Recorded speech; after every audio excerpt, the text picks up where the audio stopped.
Hey everyone, welcome back to the channel and welcome to another Disney Vacation Club discussion. So today I want to sit down with you real quick and share some of my thoughts on the cabins. As some of you might know, the Fort Wilderness cabins did go up for sale and I have some thoughts. So we're going to sit down and talk about it. Nothing special going on today. It's kind of raining and windy, so we're just hanging out at the house. Hope you don't mind. Of course, before we jump in, I do want to be clear that I know in one of our last DVC discussions, I said that I was not considering, or would not consider rather, buying the cabins. That is still true. However, I think we can still have this conversation and look at this through the eyes of someone who would consider that. So personal opinions aside, we're going to take a look at all of the numbers and just see what things look like. I'm going to share some of my concerns and thoughts as well. Of course, I want to hear yours in a comment, so pop them down there too. So when it comes to the cabins, this has kind of been a hot topic since it was announced, mainly because Fort Wilderness's cabins were once considered a moderate accommodation. And with Disney Vacation Club coming in, redoing the cabins and turning them into a Disney Vacation Club property, that does kind of change the category that they fall into, no longer being a middle of the road option for families, but now one of the most expensive accommodations available at the Walt Disney World Resort. Of course, this isn't the first time we've seen this. Something similar happened with the Riviera, which was put on part of what used to be Disney's Caribbean Beach Resort.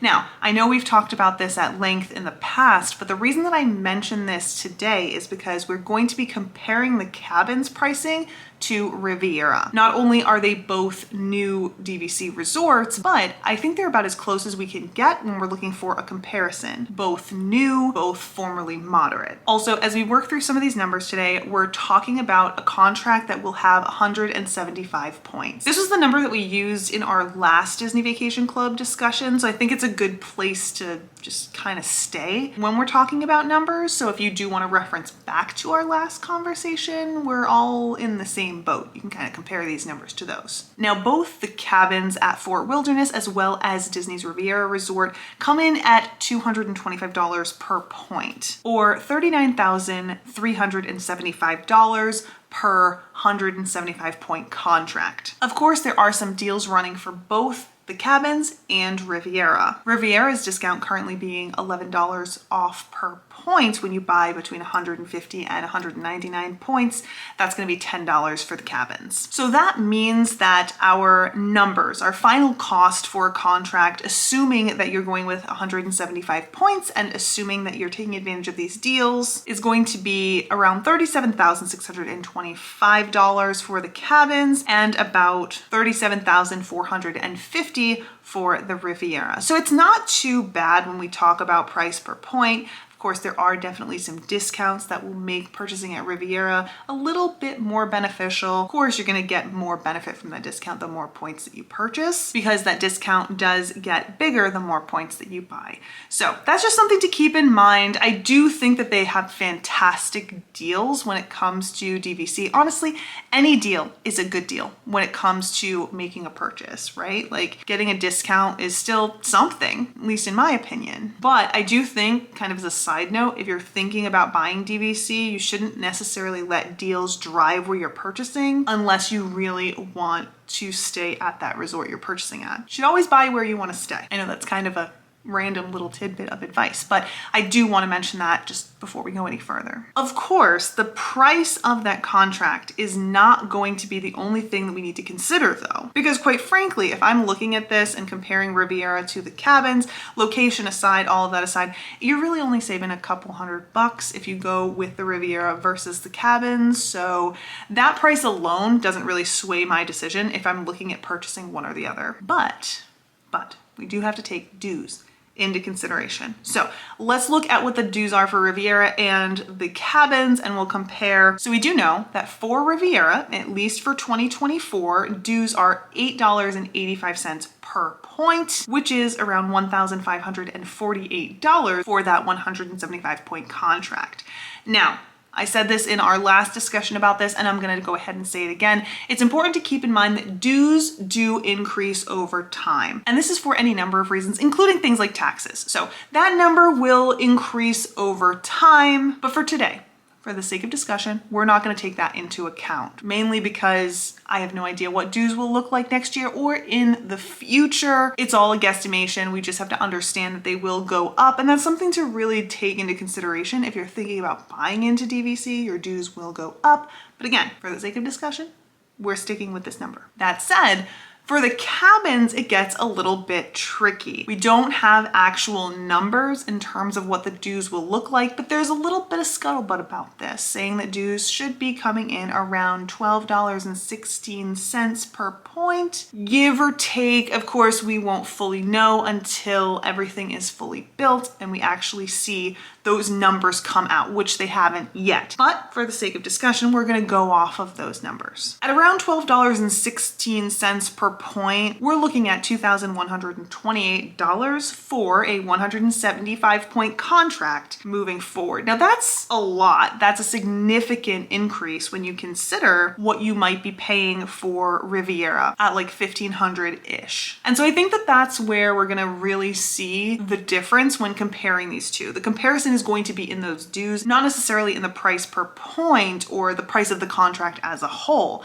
And I think that that's really important to keep in mind, and definitely something, especially when we talk about the cabins, that you're going to want to take into consideration if you're thinking about buying these cabins, because the dues is going to be the thing that makes this more expensive. It can be really deceiving. That said, like I mentioned a minute ago, you should buy where you want to stay. So even though it might be more expensive, it might be worth it for you and your family. You know, as always, it's a conversation, so let us know your thoughts in a comment. But let's crunch these numbers, just like we have in the past. Of course, we also need to keep in mind that the length of these contracts are going to be slightly different as well. Riviera coming in at 46 years because it's slightly older, and the cabins coming in at 50 years.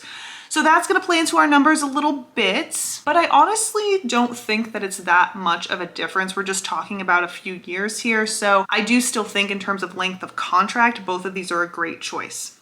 That said, when we factor in our 50 years of dues, again, understanding that they will go up over time, on top of the cost of the contract, we're looking at $144,025 for the cabins, or about $2,880 per year for the cabins. For the Riviera, again, factoring in those 46 years of dues, it's about $108,692 or about $2,362 a year, again, over the course of 46 years. So when we crunch the numbers like that, this is where we're definitely seeing the change. We do see that the cabins are going to, over time, be a bit more expensive. Of course, it is a slightly longer contract, so there's that, but there is likely going to be some additional cost there.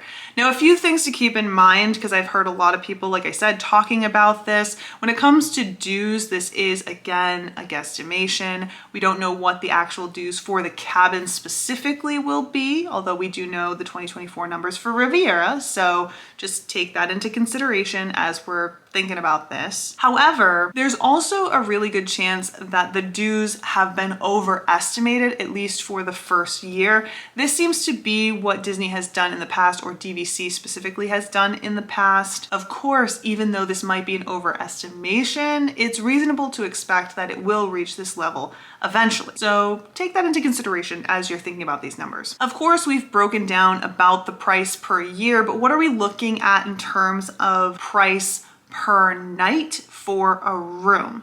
Now, this is where it's going to get a little bit weird because there are some really big differences between the cabins and Riviera, mainly when it comes to room type. The cabins, of course, are just the cabins. They are what they are. Riviera, on the other hand, has everything from tower studios all the way up to multi-bedroom villas. So it's kind of apples and oranges in this way, but they both do have rooms that accommodate at least 5 guests. So we're gonna focus on what that looks like in terms of the price per night, just so we can better understand what the price per night would kind of look like for a Disney Vacation Club member.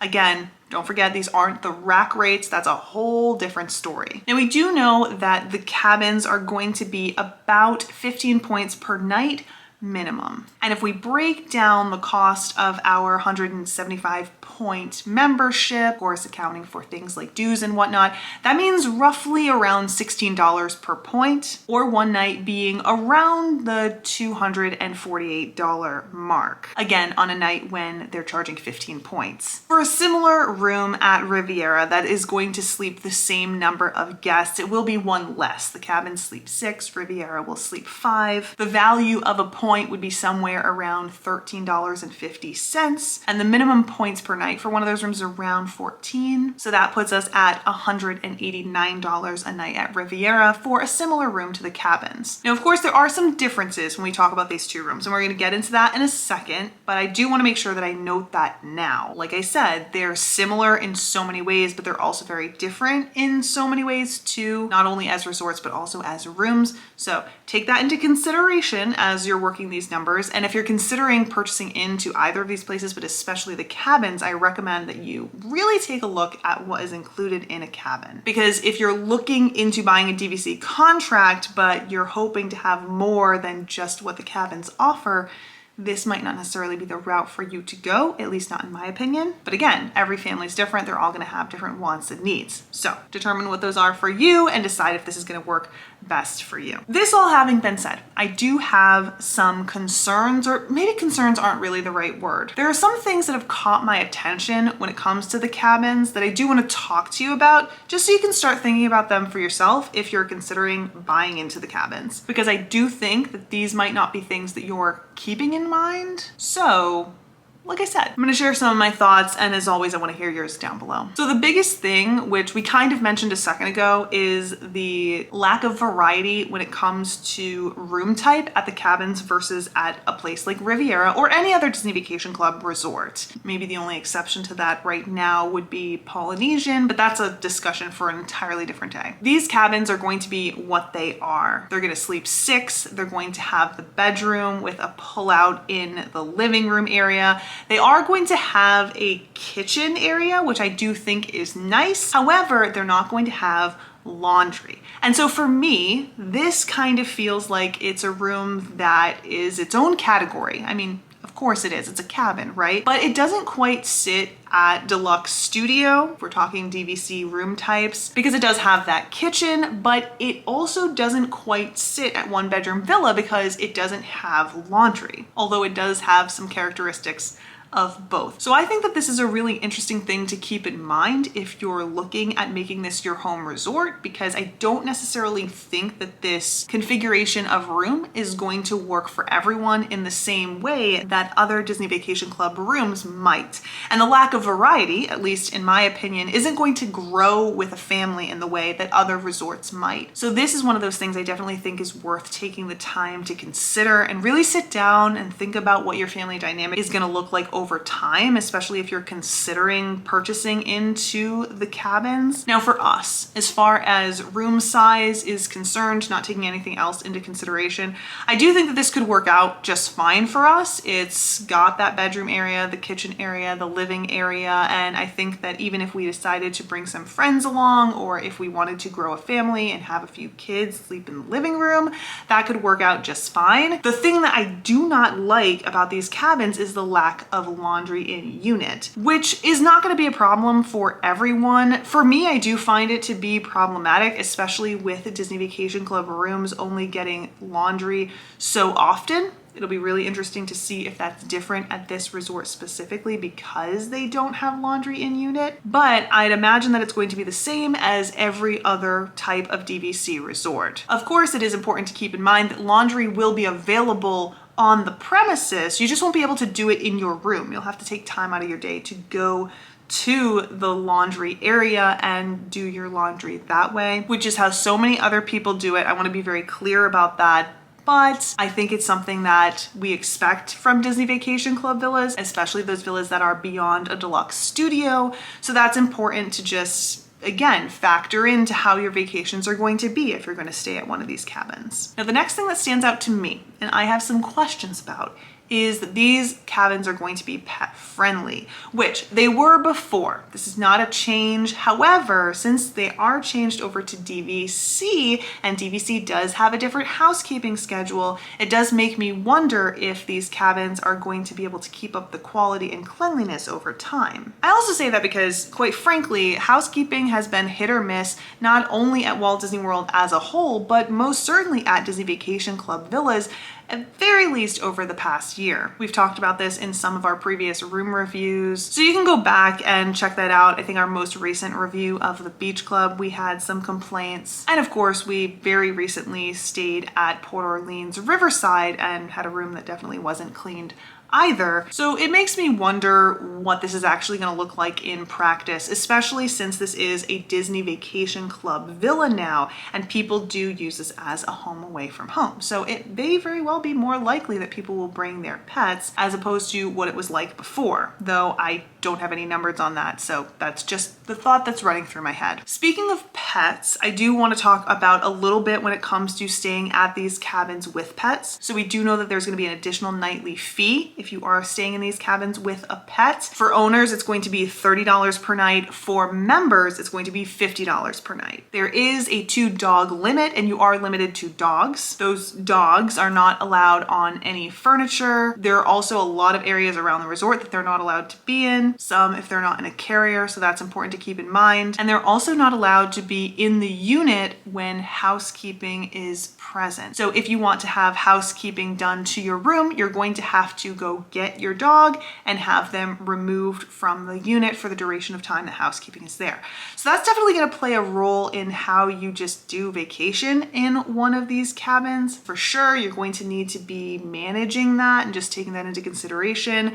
I wonder if there's going to be a system in place where you can kind of schedule that ahead of time. I have no idea, but again, we'll just have to wait and see. Also, pets cannot be left in these cabins for an excessive amount of time. Now, I'm not sure what that means.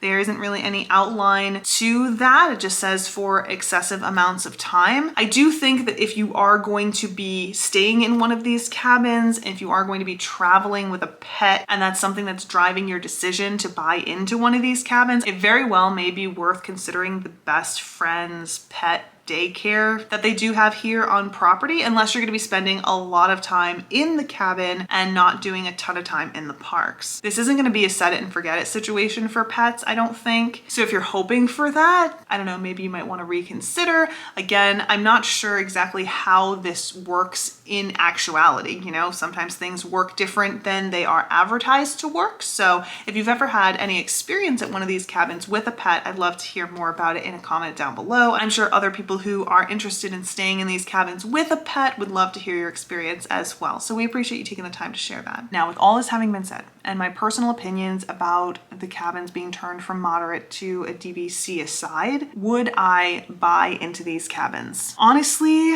I'm not sure that I would. There are a few different reasons for this. Some of the more obvious ones, aside from the questions that are still up in the air that we talked about, the things that kind of capture my attention and make me wonder, I don't really like that this is a one size fits all resort. While I'm sure that this is fine for families who once stayed at the cabins and just want to continue that tradition going, for someone like me who's looking in from the outside and thinking about whether or not this is a good choice, I just don't know that it is, especially because it doesn't offer that flexibility of doing a family vacation, maybe bringing some family members or friends in with me. I'm really limited to the number of people that I can have in there, mainly just a couple, especially if you don't want to be sharing a room. With that being the case, I think for me, it would be a much better fit to have the ability to do everything from a deluxe studio or even a tower studio over at Riviera all the way up to a 2-bedroom villa, something like that. We can have some privacy, some separation. I do think that that type of resort with that variety is a better fit for me. But with that aside, just looking at the type of accommodation, what's available in the cabins, I'm not necessarily set on this being a good value. It seems a little bit pricey to me. That's not to say that the cabins weren't always a little bit pricey. Now, you're gonna have to bear with me for a second because I don't have the numbers in front of me, but I did look into the cost of cabins prior to them being changed over, and I wanna say it was between like $350 to maybe $600 a night, depending on when you were looking. But I don't know, it feels a bit pricey to me, especially since you're so limited. You don't have that variety to choose from. You don't have that room to grow in this resort. Of course, I'd love to hear your thoughts. This is, as always, a conversation, and you guys do a great job sharing your thoughts, so I encourage you to do that down below. If you're thinking about purchasing into these cabins, let us know why. What appeals to you? If you don't want to purchase into these cabins, let us know why. What don't you like? I want to hear it all, so get those fingers typing. Of course, if you enjoyed this conversation, hit that thumbs up button, subscribe so you don't miss any of our future discussions about Disney Vacation Club or about anything else. We always go on some fun adventures and we love taking you along with us. I'm sure that we're going to talk more about this in the future as well. We are so early in the process when it comes to these cabins, so I'm sure that opinions will develop as we go, and we'll be sure to share them with you. Until then, I look forward to hearing everything you guys have to say. I hope you have a great day, and I'll see you in the next one. Bye.